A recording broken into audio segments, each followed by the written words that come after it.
these acts are committed as a part of a systematic attack on the civilian population. The same principles were applied by the tribunals that dealt with war crimes in Rwanda and former Yugoslavia, ICTR and ICTY. These tribunals also handed down judgment against persons who initiated systematic rape as a part of widespread attack against civilians. The United Nations Security Council followed up by adopting Resolution 1325 on women, peace and security in the year 2000. Security Council Resolution 1820 from 2008 goes a step further, establishing that sexual violence against women in war and conflict is a threat to international peace and security. It is important that international bodies set such legal and political standards, but it is our common duty to live up to them. Denis Mukwege is spot on when he says, justice is everyone's business. Denis Mukwege and Nadia Murad have both made significant efforts to advance this process. Both have been able to communicate the scale of the atrocities and demand prosecution of those responsible. They have thereby fulfilled key criteria in Alfred Nobel's will. Their work is, in fact, a contribution to disarmament. Sexual violence is an intolerable weapon that cannot be accepted in warfare.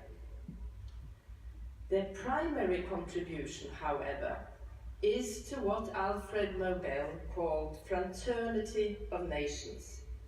They have shown us that human suffering in war is universal.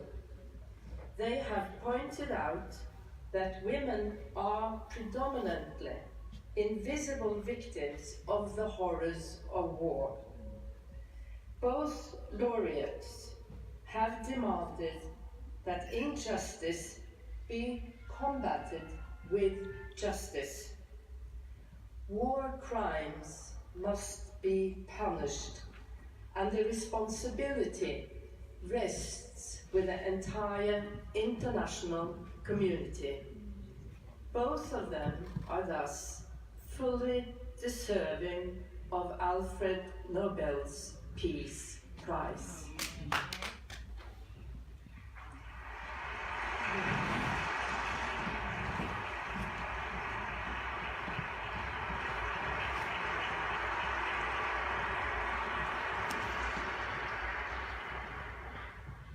Ladies and gentlemen, this award obligates Denis Mukwege and Nadia Murad to continue their vital work.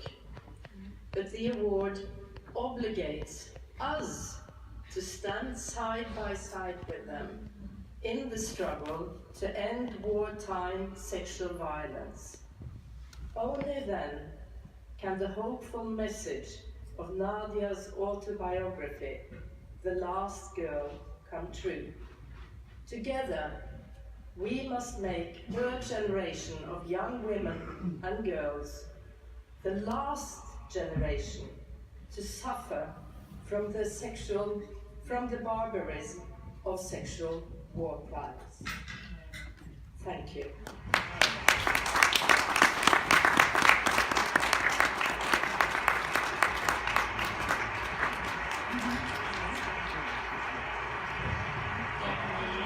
Begrunnelsen for prisen gitt av Nobelkomité Og det da klart for å dele ut kanskje verdens mest prestisjefulle pris. Denis Mukwege and Nadia Murad, would you please step forward to receive your diploma and gold medal?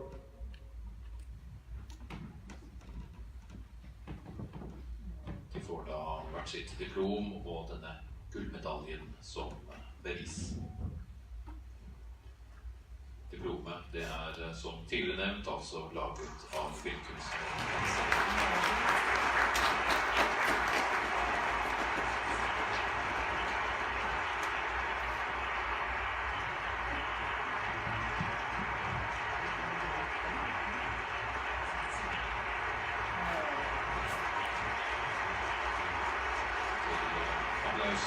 Fra salen tas det nå bilder som vil gå i historiebøkene av disse to prisvinnerne.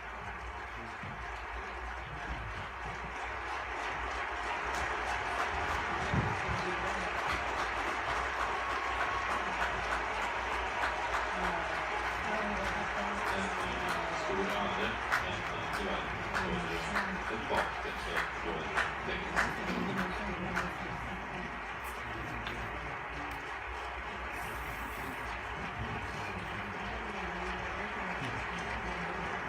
Så fort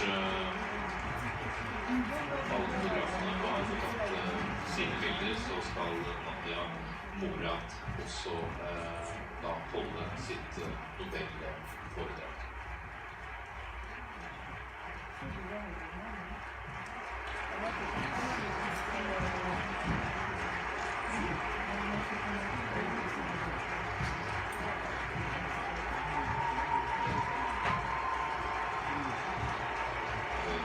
Julen med seg at man har de i salen.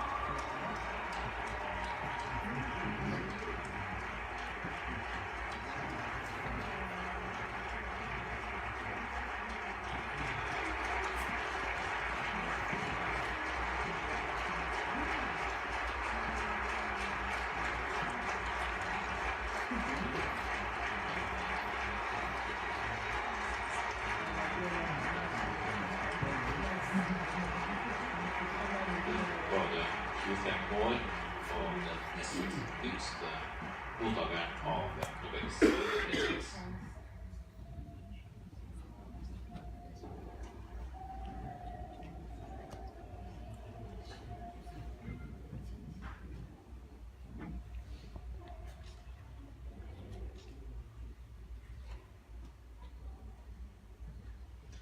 Og da vil Nadia Murad bli introdusert av Nobelkomiteens leder.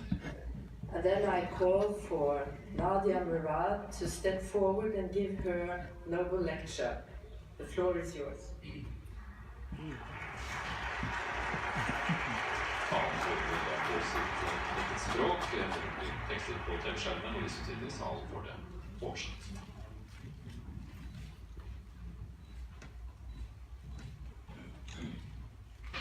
صاحب الجلال، صاحب السمو الملكي، أصحاب السعادة، أعضاء اللجنة المشرفة، سيداتي سادتي، طاب يومكم.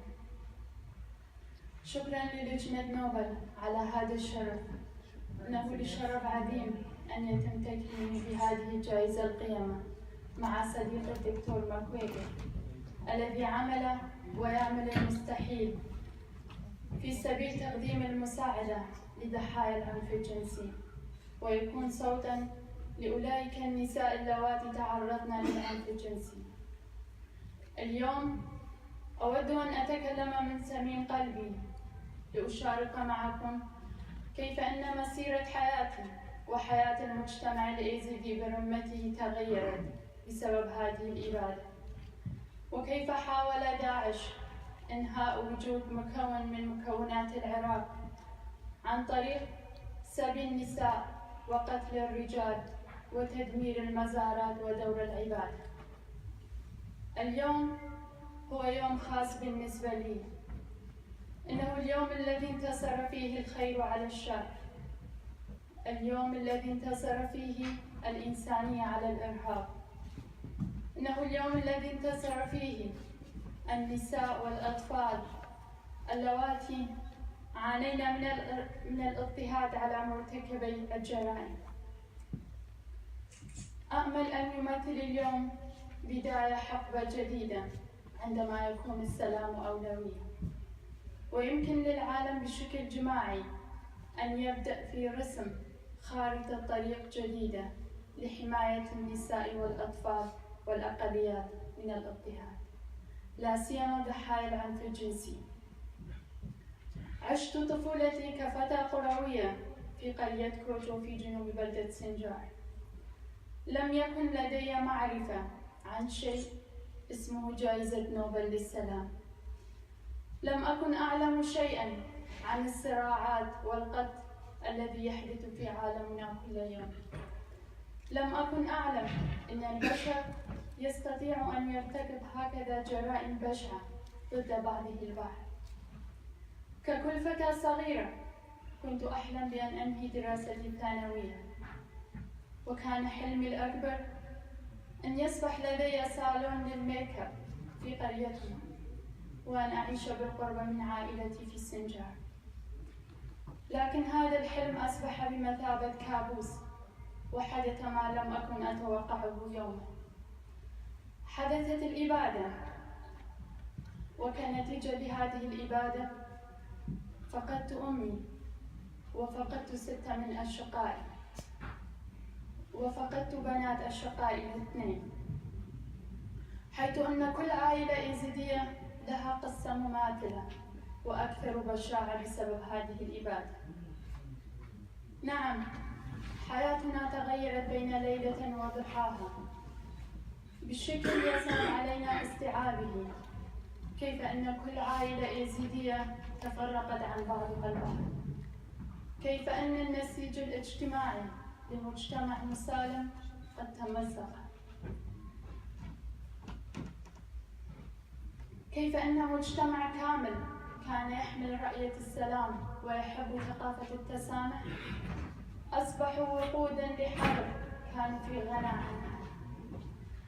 خلال تاريخنا تعرضنا إلى الكثير من الحملات الإبادة الجماعي بسبب معتقداتنا وديانتنا، وكنتيجة لهذه الإبادة لم يبقى في تركيا سوى أعداد قليلة من الإيزيديين. أما في سوريا فقد كان عدد الإيزيديين حوالي 80,000، أما اليوم فعددهم لا يتجاوز 5,000 شخص.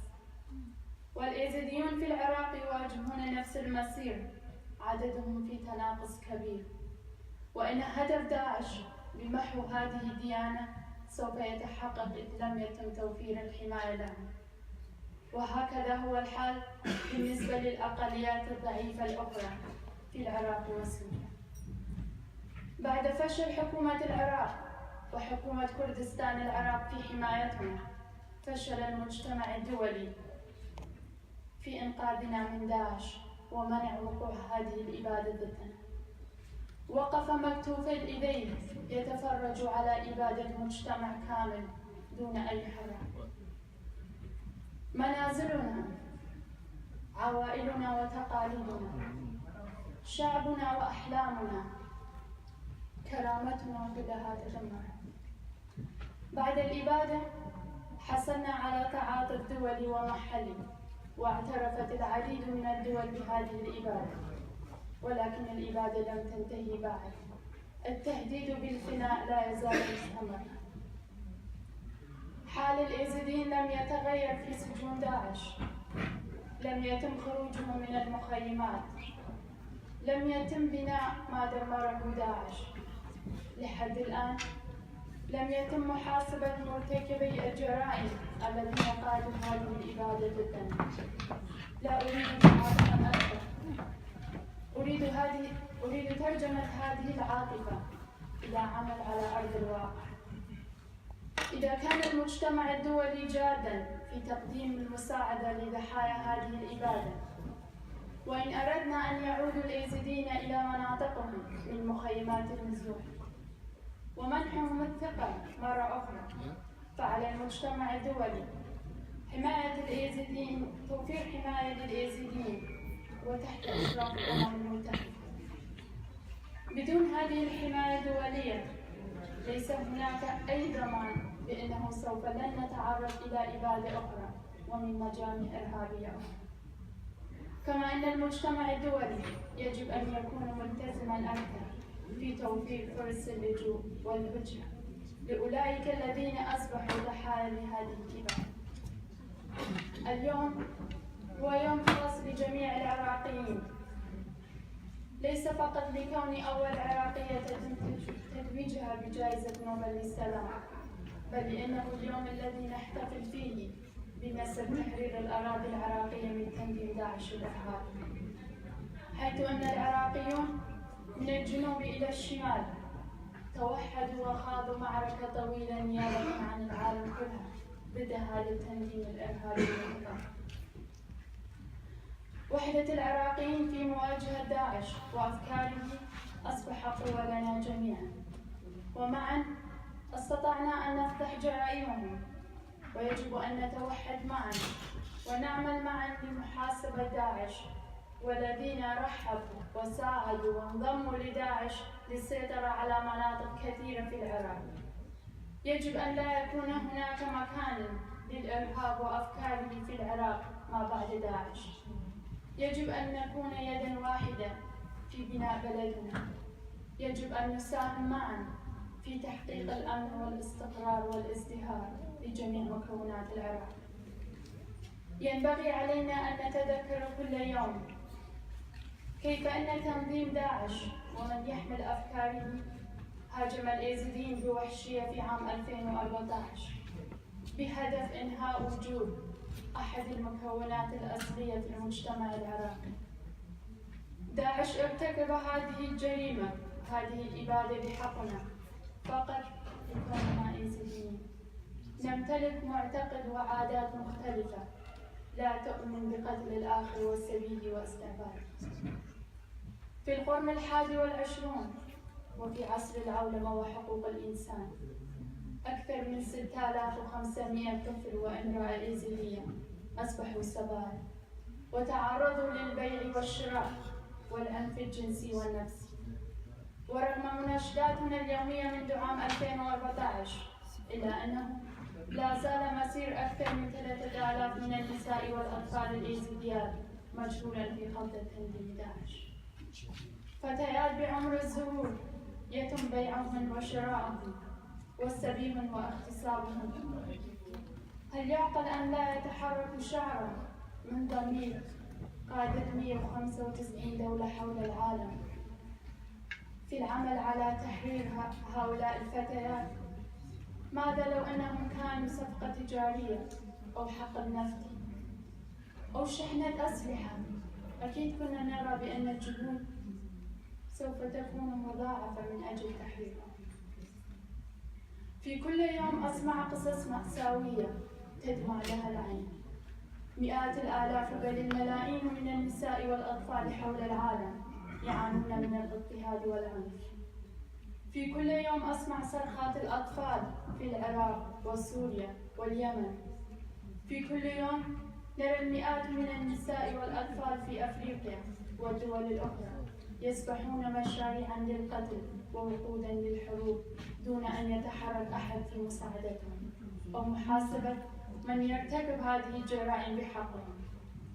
منذ حوالي 4 سنوات أصول وأجول حول العالم وأحكي قصتي وقصة مجتمعي والمجتمعات الضعيفة الأخرى حول العالم دون تحقيق جزء بسيط من العدالة ودون محاسبة مرتكبي جرائم العنف الجنسي ضد النساء والفتيات الإيزيديات وغيرهم. إذا لم تتحقق العدالة فحتما سوف تتكرر هذه الإبادة ضدنا وضد المجتمعات الضعيفة الأخرى. العدالة هي السبيل الوحيد في تحقيق السلام والتعايش بين مختلف المكونات. إن أردنا عدم تكرار حالات الاغتصاب والسبي بحق النساء يجب علينا أن نقوم بمحاسبة الأشخاص الذين اتخذوا من العنف الجنسي سلاحاً لارتكاب الجرائم ضد النساء والفتيات. أشكركم جداً على شرف هذا التكريم، لكن حقيقة ليس هناك أي جائزة في العالم يمكن أن تعيد لنا كرامتنا سوى تحقيق العدالة ومحاسبة المجرمين. ليس هناك أي تكريم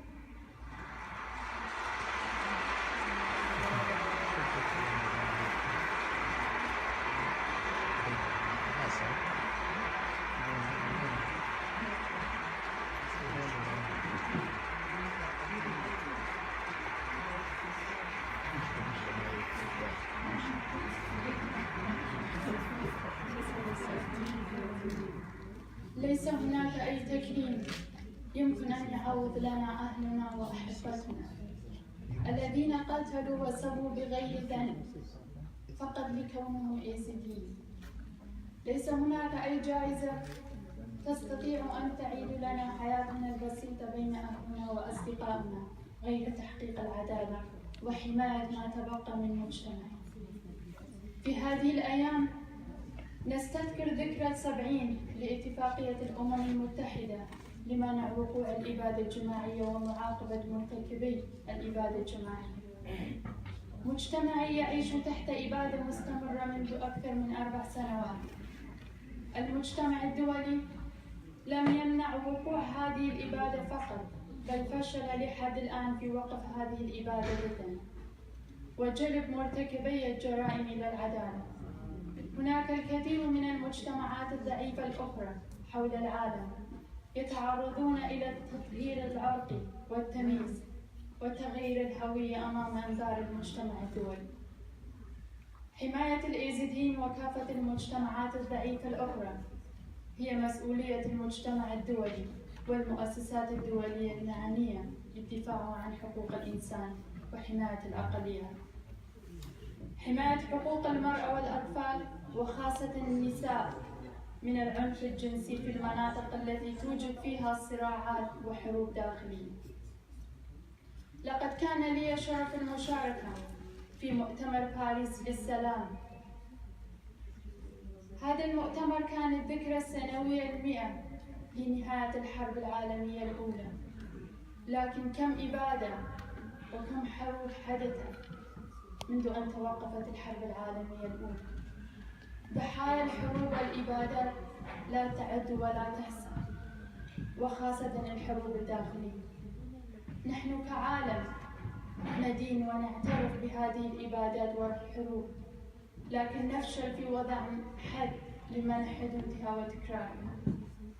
صحيح هناك الكثير من الصراعات والمشاكل في العالم، ولكن هناك أيضاً مبادرات وجهود كثيرة تجري لتحقيق العدالة ومساعدة الضحايا. فلولا مبادرة ولاية بادن-بودنبرغ والسيد كريشمان ومساعدتهم لما كنت قادرة اليوم على التمتع بالحرية، ولم أكن قادرة على فضح جرائم داعش والتكلم عن حقيقة ما تعرض له الإيزيديين. لذلك أقول إن جميع الضحايا يستحقون ملاذاً آمناً لحين تحقيق العدالة لهم.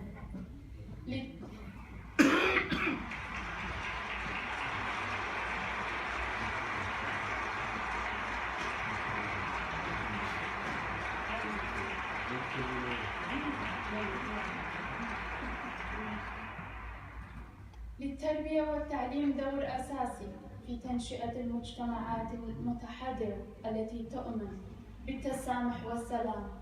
لذلك علينا أن نستثمر في أطفالنا، لأن الأطفال كورقة بيضاء. نستطيع أن نعلمهم السلام والتسامح والتعايش المشترك بين المكونات بدلاً من الكره والطائفية. ويجب أيضاً أن تكون المرأة هي مفتاح الحل لكثير من المشاكل، ويجب إشراكها في عملية بناء السلام الدائم بين المجتمعات. بصوت ومشاركة المرأة يمكننا إحداث تغييرات جوهرية بين المجتمعات وفي العالم. أنا فخورة بالإيزيديين على قوتهم وصبرهم. لقد تم استهداف مجتمعنا مرات عديدة لإنهاء وجودهم، ومع ذلك فإننا نواصل الكفاح من أجل حقنا في الوجود. يجسد المجتمع الإيزيدي السلام والتسامح ويجب أن يكون مثالا للعالم. في الختام دعوني أن أستثمر هذه الفرصة وأقول شكرا لكل شخص دعم رسالتي منذ اليوم الأول. شكرا لفريق عملي، شكرا لرفيق دربي وسندي عابد الذي لم يتخلى عني يوما.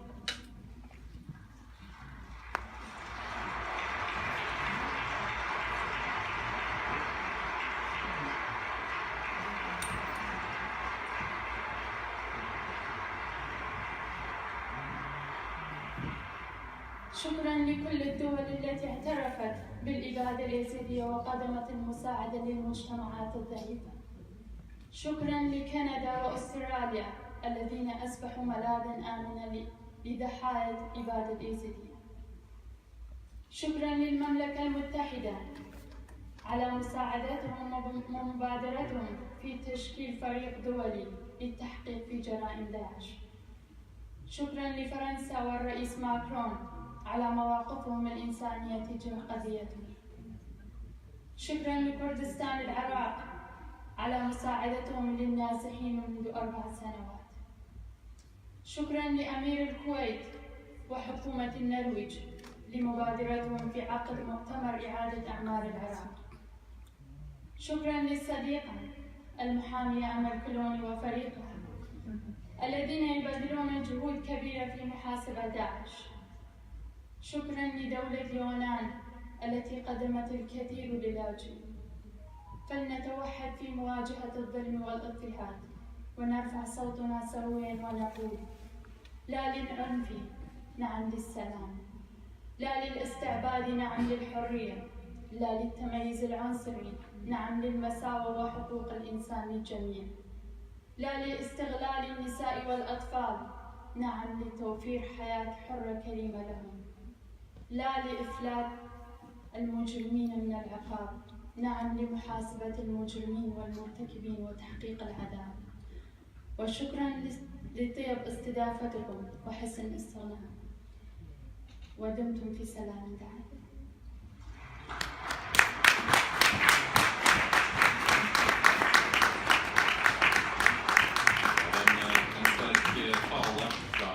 Som sa at hun ikke trenger mer sympati nå. Nå krever hun handling fra det internasjonale samfunn om at de som begikk så grove overgrep mot henne og mot hennes folk, at de nå skal måtte stå til ansvar for sine handlinger.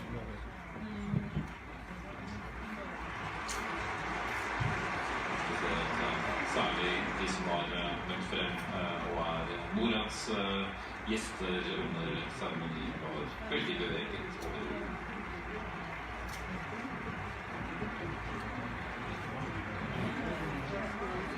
Før vi får denne neste Nobeltalen, så skal det bli musikk her. Vi skal få høre artisten Ane Brun fremføre sin melodi Horizons, som hun skrev sammen med Dustin Howe. Det Brun som selv spiller gitar, og de akkompagneres av Håvard Gimse på klaver, Kolbjørn Holte og Audun André Sandvik fra Kringkastingsorkestret på henholdsvis fiol og cello. Men enda en liten stund skal vi holde på dette øyeblikket hvor denne svært unge Nobelprisvinneren hylles for sin styrke, både i handling og i ord.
Håvard Gimse, Tolve Holte og Audun Andersen.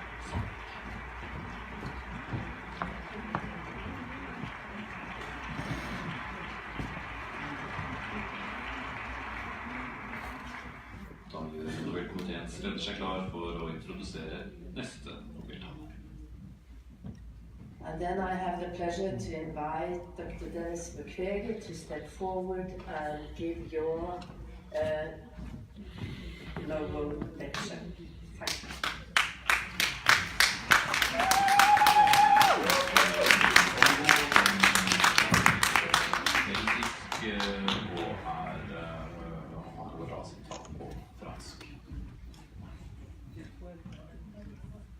Dans la nuit tragique du 6 octobre 1996, des rebelles ont attaqué notre hôpital à Lemera, en République démocratique du Congo. Plus de 30 personnes tuées, des patients abattus dans leur lit à bout portant, le personnel ne pouvant pas fuir, tué de sang-froid. Je ne pouvais pas imaginer que ce n'était que le début. Obligé de quitter Lemera en 1999, nous avons créé l'hôpital de Panzi à Bukavu où je travaille aujourd'hui comme gynécologue obstétricien. La première patiente admise était une victime de viol ayant reçu un coup de feu dans ses organes génitaux. La violence macabre ne connaissait aucune limite. Cette violence, malheureusement, ne s'est jamais arrêtée. Un jour comme les autres, l'hôpital a reçu un appel. Au bout du fil, un collègue en larmes implorait. « S'il vous plaît, envoyez-nous rapidement une ambulance. S'il vous plaît, dépêchez-vous. » Ainsi, nous avons envoyé une ambulance, comme nous le faisons habituellement. 2 heures plus tard, l'ambulance est revenue. À l'intérieur, une petite fille de juste 18 mois. Elle saignait abondamment et a été immédiatement amenée en salle d'opération. Quand je suis arrivé, les infirmières, toutes en larmes, la vessie du nourrisson, son appareil génital, son rectum étaient gravement endommagés par la pénétration d'un adulte. Nous prions en silence. Mon Dieu, dites-nous que ce que nous voyons n'est pas vrai. Dites-nous que c'est un mauvais rêve. Dites-nous qu'au réveil, tout ira bien. Mais ce n'était pas un mauvais rêve. C'était la réalité. C'est devenu notre nouvelle réalité en République démocratique du Congo. Quand un autre bébé est arrivé, j'ai réalisé que ces problèmes ne pouvaient pas trouver une solution au bloc opératoire, mais qu'il fallait se battre contre les causes profondes de ces atrocités. Je me suis rendu au village de Kavumu pour parler avec les hommes. Pourquoi vous ne protégez pas vos bébés, vos filles et vos femmes? Où sont les autorités dans ces villages? À ma grande surprise, les villageois connaissaient le suspect. Tout le monde avait peur de lui, car il était membre du Parlement provincial et jouissait d'un pouvoir absolu sur la population. Depuis plusieurs mois, sa milice terrorisait le village entier. Il avait instillé la peur en tuant un défenseur des droits humains qui avait eu le courage de dénoncer les faits. Le député s'en est tiré sans conséquence. Son immunité parlementaire lui permettait d'abuser en toute impunité. Ces 2 bébés ont été suivis des dizaines d'autres enfants violés. Lorsque la 48e victime est arrivée, nous étions désespérés. Avec d'autres défenseurs des droits humains, nous avons saisi un tribunal militaire. Finalement, ces viols ont été poursuivis et jugés comme crimes contre l'humanité. Les viols des bébés à Kavumu ont cessé, les appels à Panzi aussi. Mais l'avenir psychologique, sexuel et génésique de ces bébés est hypothéqué. Ce qui s'est passé à Kavumu et qui continue aujourd'hui dans de nombreux autres villages au Congo, tels que les viols et les massacres à Beni et au Kasaï, a été rendu possible par l'absence d'un état de droit. Le fondement de la loi traditionnelle et le règne de l'impunité, en particulier pour les personnes au pouvoir. Le viol, le massacre, la torture, l'insécurité diffuse, le manque d'éducation crée une spirale de violence sans précédent.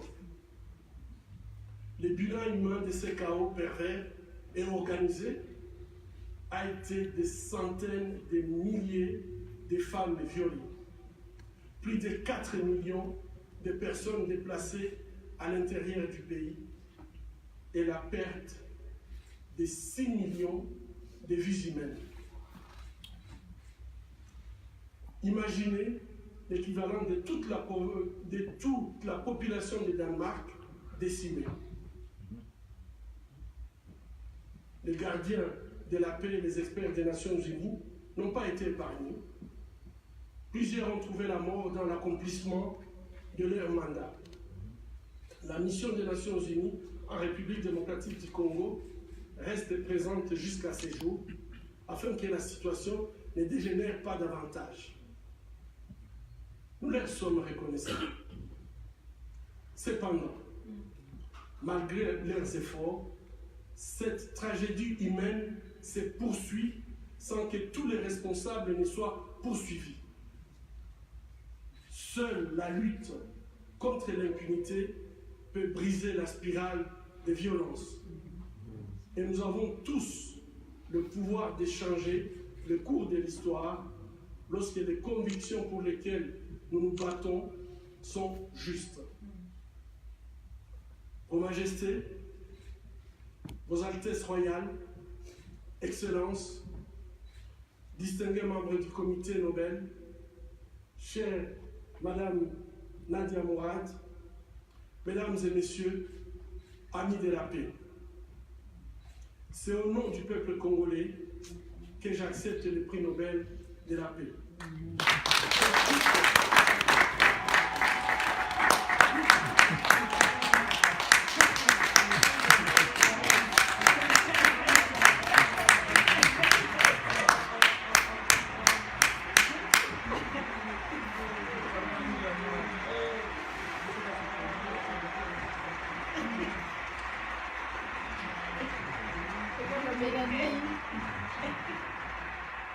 C'est à toutes les victimes de violences sexuelles à travers le monde que je dédie ce prix. C'est avec humilité que je me présente à vous, portant haut la voix des victimes de violences sexuelles dans les conflits et les espoirs de mes compatriotes. Je saisis cette occasion pour remercier tous ceux qui, pendant ces années, ont soutenu notre combat. Je pense en particulier aux organisations et institutions des pays amis, à mes collègues, à ma famille et à ma chère épouse Madeleine.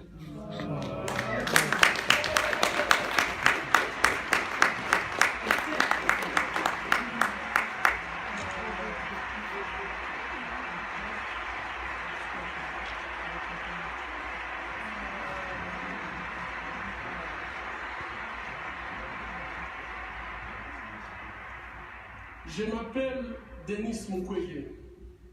Je viens d'un pays le plus riche de la planète. Pourtant, le peuple de mon pays est parmi les plus pauvres du monde. La réalité troublante est que l'abondance de nos ressources naturelles, or, coltan, cobalt et d'autres minéraux stratégiques, alimente la guerre, source de la violence extrême et de la pauvreté abjecte en République démocratique du Congo. Nous aimons tous les belles voitures, les bijoux, les gadgets. J'ai moi-même un smartphone. Ces objets contiennent des minéraux qu'on trouve chez nous, souvent extraits dans des conditions inhumaines par des enfants jeunes qui sont victimes d'intimidation et de violences sexuelles. En conduisant votre voiture électrique, en utilisant votre smartphone, en admirant vos bijoux, réfléchissez un instant au coût humain de la fabrication de ces objets.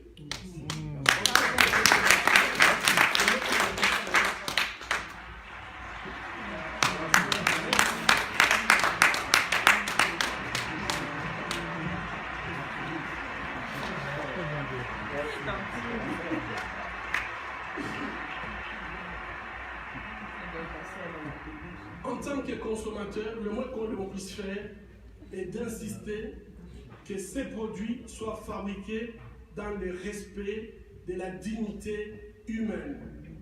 Fermer les yeux devant les drames, c'est être complice. Ce ne sont pas seulement les auteurs de violences qui sont responsables de leurs crimes, mais aussi ceux qui choisissent de détourner le regard.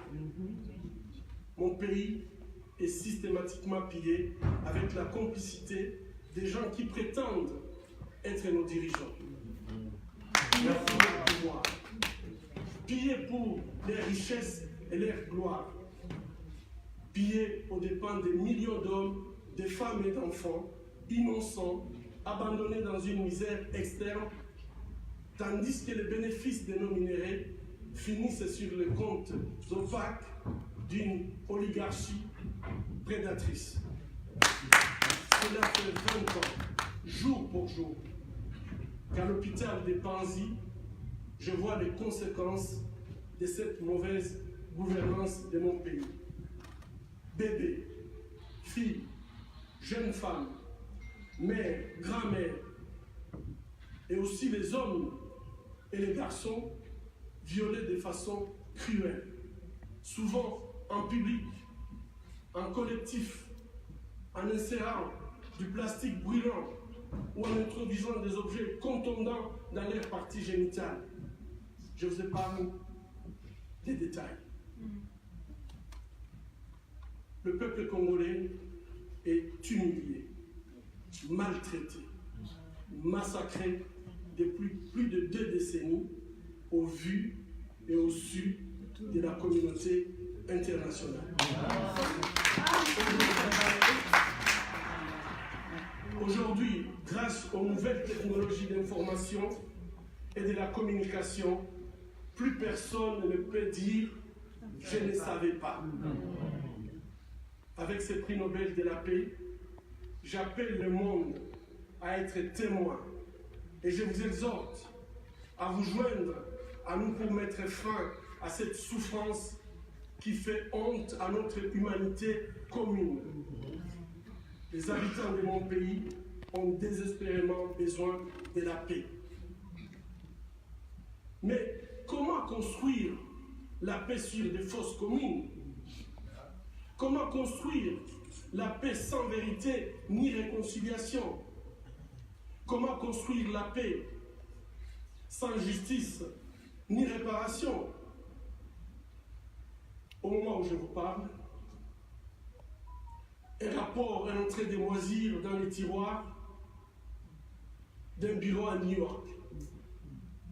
Il a été rédigé à l'issue d'une enquête professionnelle et rigoureuse sur les crimes de guerre et les violations des droits humains perpétrés au Congo.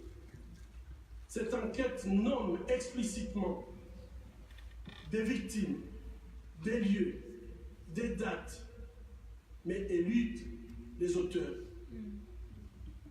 Ces rapports du projet Mapping, établi par le Haut Commissariat des Nations Unies aux droits humains, décrit pas moins de 617 crimes de guerre et crimes contre l'humanité, et peut-être même des crimes de génocide. Qu'attend le monde pour qu'il soit pris en compte? Il n'y a pas de paix durable sans justice. Or, la justice ne se négocie pas. Ayons le courage de jeter un regard critique et impartial sur les événements qui sévissent depuis trop longtemps dans la région des Grands Lacs. Ayons le courage de révéler le nom des auteurs des crimes contre l'humanité pour tout simplement éviter qu'ils continuent d'endeuiller cette région martyre. Ayons le courage de reconnaître nos erreurs du passé. Ayons le courage de dire la vérité et effectuer le travail de mémoire.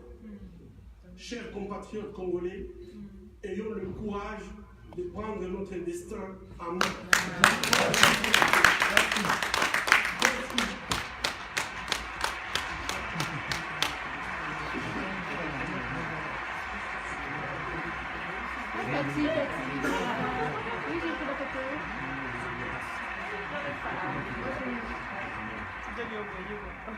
Construisons la paix, construisons l'avenir de notre pays. Ensemble, construisons un meilleur avenir pour l'Afrique. Personne ne le fera à notre place. Mesdames et messieurs, amis de la paix, les tableaux que je vous ai brossés offre une réalité sinistre. Mais permettez-moi de vous raconter l'histoire de Sarah. Sarah nous a été transférée à l'hôpital de Panzi dans un état critique. Son village avait été attaqué par un groupe armé qui avait massacré toute sa famille, la laissant seule.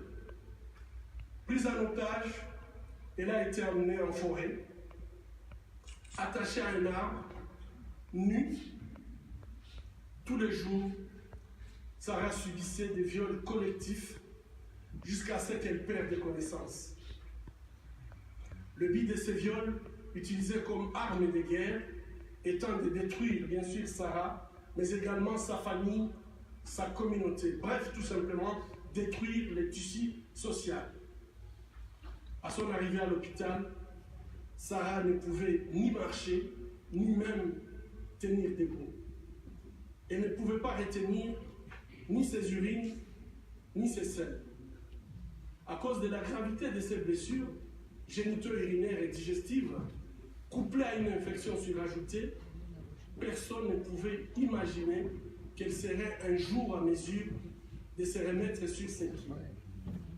Pourtant, chaque jour qui passait, le désir de continuer à vivre brillait dans ses yeux. Chaque jour qui passait, c'était elle qui encourageait le personnel soignant à ne pas perdre espoir. Chaque jour qui passait, Sarah se battait pour sa survie. Aujourd'hui, Sarah, c'est une belle femme, souriante, forte, charmante. Sarah s'est engagée à aider les personnes ayant vécu une histoire semblable à la sienne. Sarah a reçu 50 $ américains, une allocation que notre maison de transit d'Orcas accorde aux femmes souhaitant reconstruire leur vie sur le plan socio-économique. Aujourd'hui, Sarah dirige sa petite entreprise. Elle a acheté un petit terrain. La fondation Panzi l'a aidé avec des tôles pour faire un toit. Elle a pu se construire une maison. Elle est autonome et elle est très fière d'être autonome. Son histoire montre que même si une situation est difficile et semble désespérée, avec la détermination, il y a toujours de l'espoir au bout du tunnel. Si une femme comme Sarah n'abandonne pas, qui sommes-nous pour le faire? Ceci est bien sûr l'histoire de Sarah. Sarah est congolaise, mais il y a des Sarah en République centrafricaine, en Colombie, en Bosnie, au Myanmar, en Irak et dans bien d'autres pays en conflit dans le monde.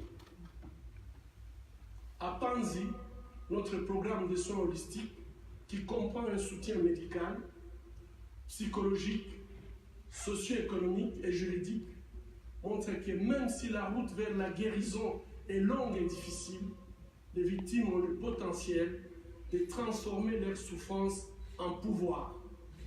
Elles peuvent devenir des actrices de changements positifs dans la société.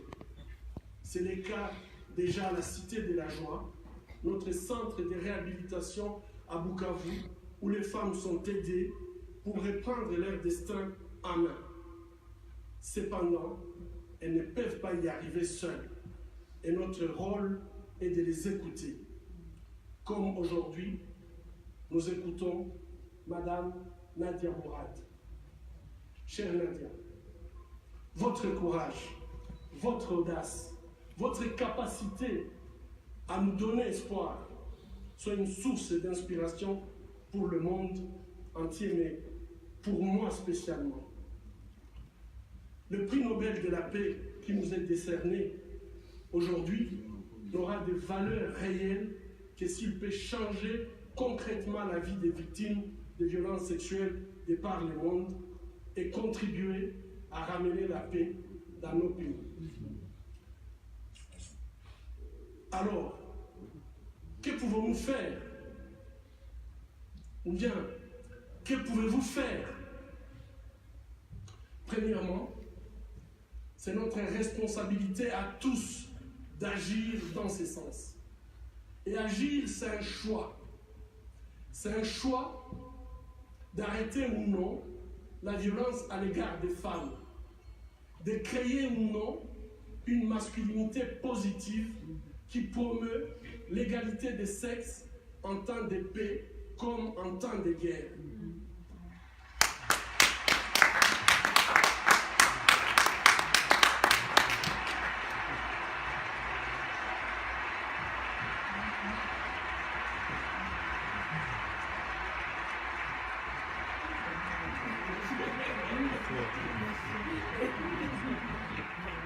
Agir, c'est un choix de soutenir ou non une femme, de la protéger ou non, de défendre ou non ses droits, de se battre ou non à ses côtés dans les pays ravagés par les conflits.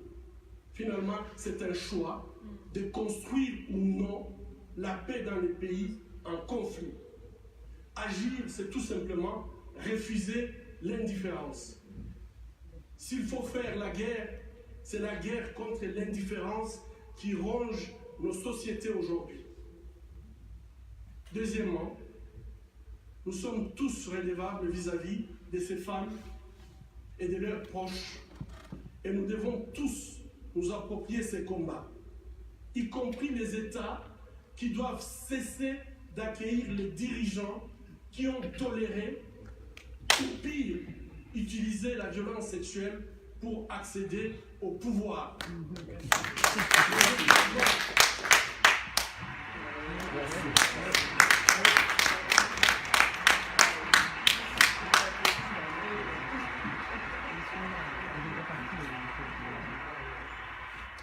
Les États doivent cesser de les accueillir avec les tapis rouges.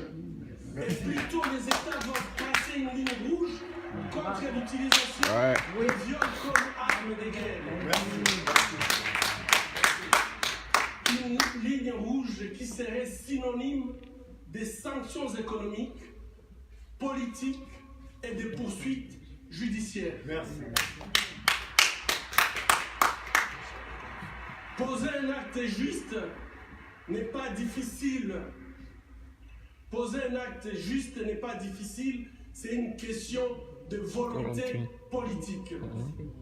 Troisièmement, nous devons reconnaître les souffrances des survivantes de toutes les violences faites aux femmes dans les conflits armés et les soutenir de façon holistique dans leur processus de guérison. Ici, j'insiste sur les réparations. C'est ces mesures qui leur donnent compensation et satisfaction et leur permettent de commencer une nouvelle vie. Ça, c'est un droit humain. J'appelle les États à soutenir l'initiative de la création d'un fonds mondial de réparation pour les victimes de violences sexuelles dans les conflits armés. Très fort, ça.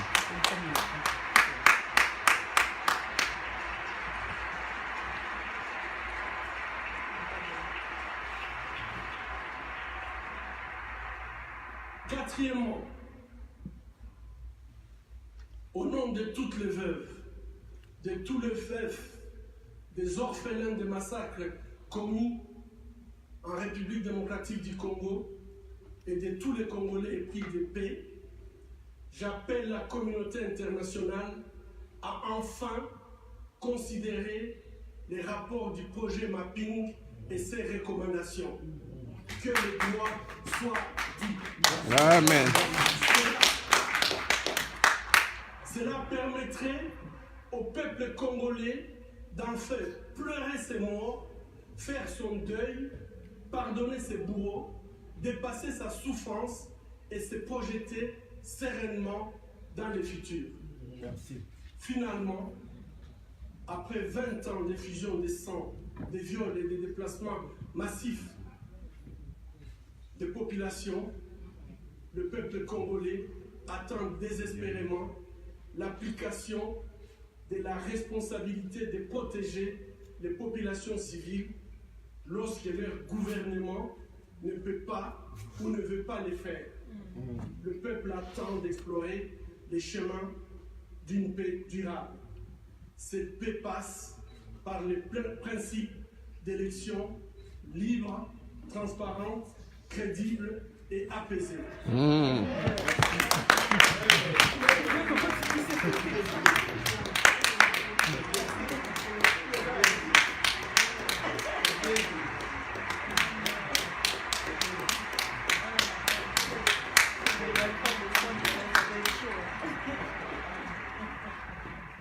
Au travail, le peuple congolais, bâtissons un État où le gouvernement est au service de sa population.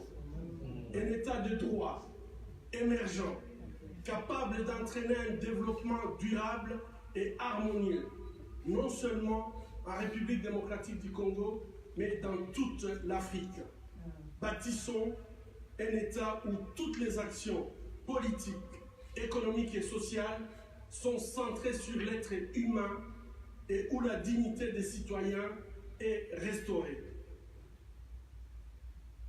Vos Majestés, distingués membres du Comité Nobel, Mesdames et Messieurs, amis de la paix, le défi est clair et il est à notre portée. Pour les Sahara, pour les femmes, les hommes et les enfants du Congo, je vous lance un appel urgent de ne pas seulement nous remettre le prix Nobel de la paix, mais de vous mettre debout et de dire ensemble et à haute voix, la violence en République démocratique du Congo, c'est assez. Trop, c'est trop. La paix maintenant. Je vous remercie.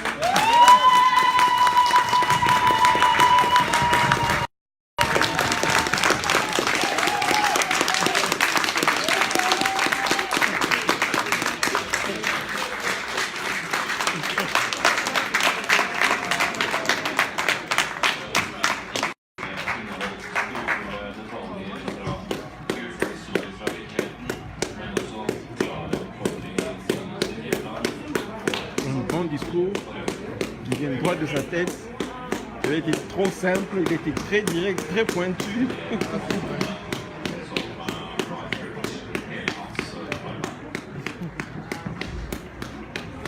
Mais on a encore de quoi se prévaloir au Congo.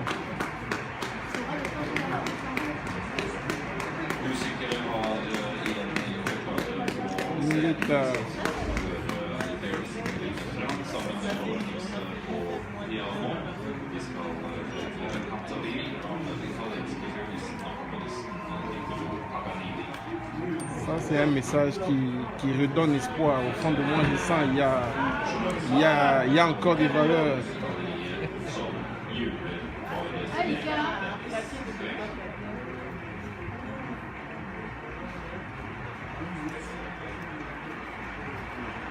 Non, mais ça c'est une tête. Victor.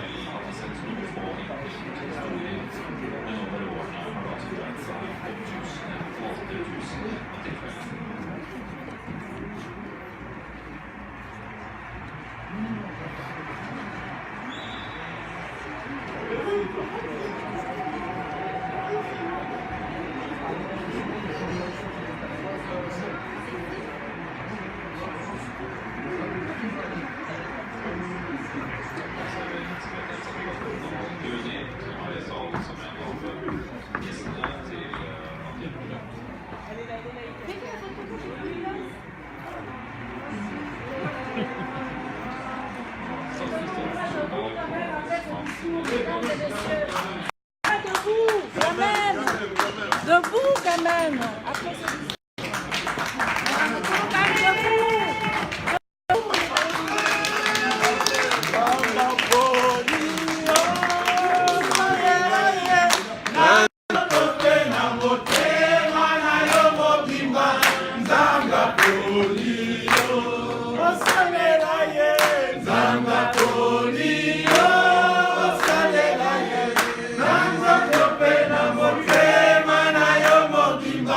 Zamba